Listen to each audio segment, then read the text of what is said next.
Hey everyone, so welcome to today's show. I'm going to help talk about vertigo today and some things you can do easily at home to cure it.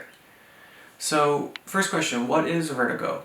Well, it's something that goes on in your inner ear to cause you to feel really dizzy, and it's one of the scariest diseases that you can get because it's often really unexpected. How did it happen?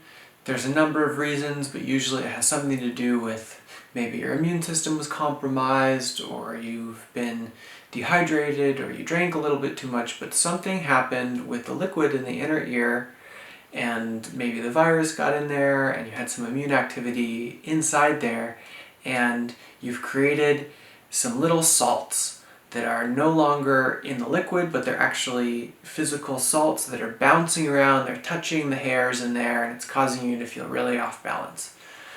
So the way to heal vertigo is to help those salts dissolve. The medical community would basically say there's nothing to do, you can just rest and let the salts dissolve on their own, but actually there are some things that you can move ahead with to be able to manage these symptoms of vertigo. So the first thing is to look at the cause.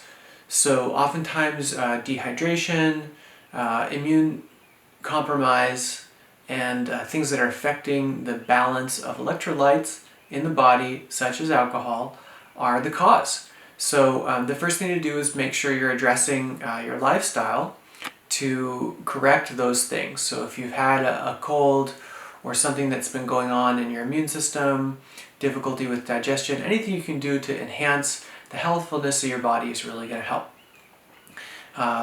Secondly, salt is something that's able to dissolve when there's enough water. And you guys all did that experiment when you were kids. You'd put salt in the water and it would all dissolve, and then at some point if you put enough salt in, it would stop dissolving. And that's because the solution becomes saturated.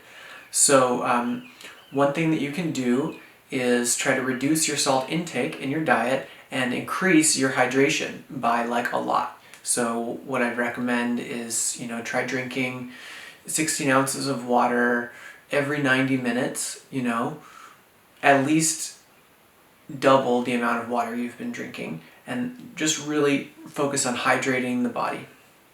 Another thing that you can do to hydrate your body that's going to really help just the amount of liquid coming through your body and up into the upper areas is to practice two things. One is called oil bathing, and the other is a very simple yoga posture. So an oil bath, you can do it while you're showering, but you just get some sesame oil, some olive oil, any kind of light oil, and when you're showering, just after you soak, just rub it on the body and make sure to rub it around the ears.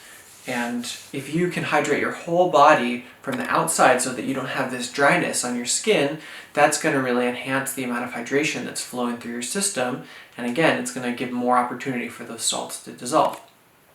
The other thing that's really, really good for hydration is like if you're always standing up, often that fluid's going to kind of be stuck in the lower levels of your body. So go lay on your back and elevate your feet. Put your legs up the wall, rest your ankles on a chair.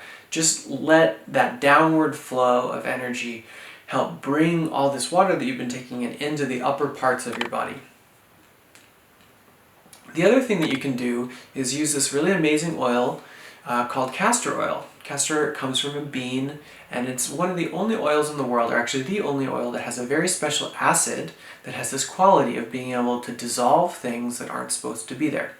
So get some castor oil and get a little dropper, and what we'd recommend is lean on your side. Carefully, you might get kind of dizzy, but just lean and add 5 drops into your ear and let it sit for 5 minutes. And what that's going to do, it's going to hydrate everything in the outer ear, because you can't get past the outer ear to the inner ear. But that hydration in those tissues is going to move through the tissues into the parts of the inner ear that are currently dry and needing more hydration to be able to dissolve those salts. So 5 minutes on one side, 5 drops, Same on the other side. If you do that twice a day, in addition to adding more water to your body and this oiling and this position of spending a little bit of time morning and night of draining your lower part of the body by lying on your back and getting the more liquid, that's going to really decrease the amount of time that you have this vertigo sensation. So just to recap, the reason why you have vertigo is that you have salts bouncing around in your inner ear. The reason why those salts formed is because of some immune system stuff or lifestyle choices or dehydration. The way to solve it is to really bring up the level of hydration in your body. You can do that by drinking water and by oiling, by doing this castor oil in the ears, and by taking a body position of hydrating. This is not a solution that's going to work instantaneously. You know, when you go to the doctor, they might tell you that vertigo will last between 1 and 2 months. With this, plan for it to, be able to be gone within a week or so. So it's not going to be instantaneous, but it's going to be something you can do to change your daily life to really enhance how those salts can come back into solution and move from their undissolved state into a dissolved state where they're then able to be absorbed and moved through your body. The last thing I want to talk about, which is really important, is that a huge quality of vertigo and why it's so bad is that it brings up anxiety. And you might feel scared, you can't drive, you have to let go of things in your life, and that can be really scary to have to let go of things. So we want to be able to minimize the impact of this anxiety that would come up, and so the solution is this tapping point. This is a clinically verified thing to help reduce anxiety. Just tap lightly on your collarbone right here and have a deep breath.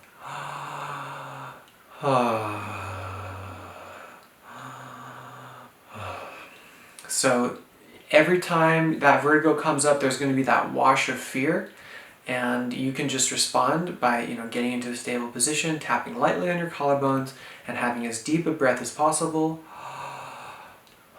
You do this for 3 minutes continuously, and it's really going to take the edge off of that anxiety that comes along with this challenge. So I hope today I was able to help you know what to do if you're experiencing symptoms of vertigo, and wish you a healthy and happy rest of your week.